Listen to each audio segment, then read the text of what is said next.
हर हर महादेव, श्री शिवाय नमस्तुभ्यम। दोस्तों, आप सब पर बाबा की कृपा बनी रहे। आज हम आपके लिए बहुत ही उपयोगी वीडियो लेकर आए हैं। आपको यहाँ पे लिखा हुआ है कि सीहोर के रुद्राक्ष से होगी संतान की प्राप्ति। जी हाँ, आप सही सुन रहे हैं। जो सीहोर का रुद्राक्ष है उससे संतान की प्राप्ति होगी अब आपको, और हुई भी है। हम आपको अभी वीडियो में आगे बताएंगे। तो ये सीहोर का रुद्राक्ष है, जो साधारण रुद्राक्ष नहीं है। आप सबको पता है, गुरुजी हर बार अपनी कथा में सीहोर के रुद्राक्ष का वर्णन करते हैं कि ये कोई साधारण रुद्राक्ष नहीं है। और सीहोर का रुद्राक्ष आपको सिर्फ सीहोर की धरा से ही मिलती है, कुबेरेश्वर धाम की धरा से ही मिलती है। तो सीहोर के रुद्राक्ष कई ऐसे बीमारी होते हैं उसमें उपयोग किया जाता है। कई ऐसे एक्सीडेंट हो जाते हैं, यानी हर रोग में आप सीहोर के रुद्राक्ष को गलाकर उसका जल का आचमन करेंगे तो आपकी वो बीमारी, वो कष्ट, वो रोग दूर होते हैं। लेकिन अब यहाँ पे आपको सीहोर के रुद्राक्ष से संतान की भी प्राप्ति होगी। तो चलिए हम आपको बताते हैं कि कैसे होगी। आप सबको पता है कि अभी गुरुजी की कथा चल रही है, श्री गोपित्र शिव महापुराण की कथा छत्तीसगढ़ में। उस कथा में गुरुजी ने एक पत्र पढ़े हैं। कथा के छठे दिन पत्र लिखे थे गीता वर्मा, रायपुर से छत्तीसगढ़। उनकी भतीजी सोनल वर्मा की शादी के बहुत दिन हो गए थे, उनके पास कोई संतान नहीं था। सारे डॉक्टर को इन्होंने दिखाया था पर इनको संतान सुख नहीं मिला था। फिर 2023 में रुद्राक्ष महोत्सव में इन्होंने सीहोर गए। सीहोर इन लोगों ने 27 लोगों से गए थे, आसपास जो भी है घर वाले सब मिलाकर 27 लोग गए थे।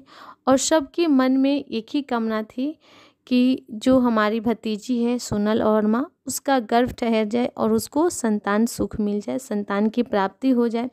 पर भीड़ बहुत ज़्यादा थी, बहुत ज़्यादा भीड़ थी। रुद्राक्ष महोत्सव में इन्होंने अंदर नहीं जा पाए, दीवार के पास ही बैठे और विनती की बाबा से कि बाबा हम तो आपके धरा पर आ गए हैं।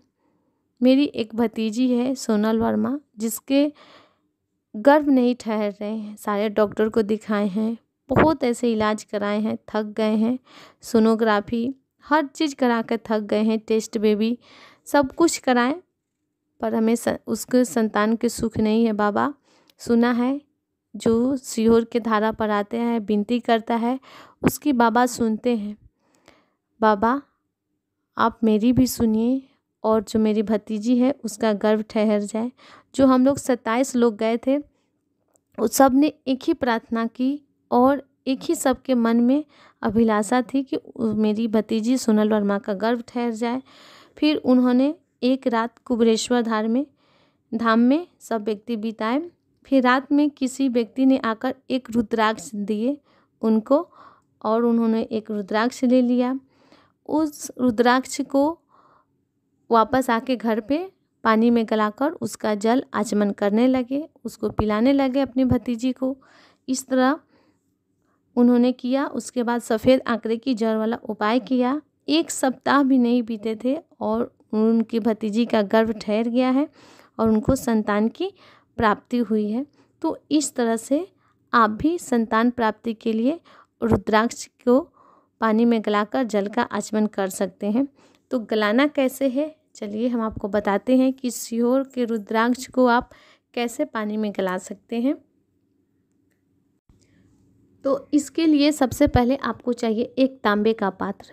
याद रखिएगा, पात्र आपको तांबे का ही लेना है, स्टील या फिर एल्युमिनियम ये सब का कुछ नहीं, पीतल का भी नहीं, सिर्फ तांबे का आपको पात्र लेना है। इसमें आपको क्या भरना है, जल। रात में सोने से पहले आप जल भरिए और इसमें आपको सीहोर का जो रुद्राक्ष ले आए हैं उसे आपको इसमें डालना है पानी में। रात भर के लिए इसे आप ढक सकते हैं, कोई ऐसे ढक्कन हो इसके ऊपर आप लगा सकते हैं। तो इस तरह से आपको रात भर तांबे के पात्र में रुद्राक्ष डालकर छोड़ देना है। सुबह आपको स्वच्छ होकर नहा धोआ कर आपको शिव मंदिर जाना है और इस जल को आपको शिवलिंग के ऊपर समर्पित करना है। श्री शिवाय नमस्तुभ्यम बोलकर कुंदकेश्वर महादेव का नाम स्मरण करके जो भी शंकर जी के आपके नाम आते हो, मंत्र आते हो, वो आप स्मरण करके शिवलिंग के ऊपर आपको जल समर्पित, आपको धीरे धीरे यहाँ पे जल समर्पित करना है। और जल जैसे ही आप समर्पित करेंगे तो जल बहकर यहाँ से यहाँ गिरेगा। तो यहाँ पे आपको एक छोटा सा पात्र रख देना है जल समर्पित होने से पहले, ताकि आप जल चढ़ाते रहेंगे और जल बह के गिरेगा तो फिर आप ले नहीं पाओगे। इसीलिए पहले ही छोटा सा एक अपने साथ कटोरी ले जाना, गिलास ले जाना, जो भी आपके पास कोई पात्र हो वो ले जाकर इस जगह पर आप रख देना। और जब आप जल चढ़ाएंगे तो जल बह के आएगा और आपके पात्र में गिरेंगे। इसी जल को आपको ले आना है और उस महिला को पिलाना है जिसका गर्भ नहीं ठहर रहा हो, या फिर आप किसी बीमारी के लिए कर रहे हैं तो आप कुंदकेश्वर महादेव के नाम से जल को समर्पित करिए और उस व्यक्ति को दीजिए जो बीमार है। वो उनका तबीयत में धीरे धीरे सुधार होने लगेगा और वो धीरे धीरे स्वस्थ हो जाएंगे।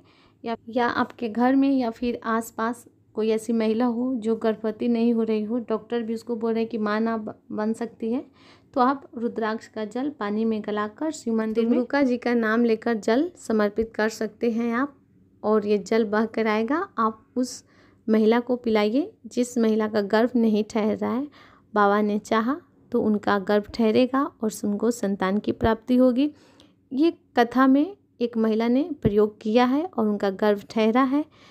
श्री गोपित्र शिव महापुराण की कथा में बताया था, उसमें इन्होंने ये उपाय प्रैक्टिकल करा है और उनका गर्भ ठहरा है। आप साथ में सफ़ेद आंकड़े की जड़ वाला उपाय भी कर सकते हैं।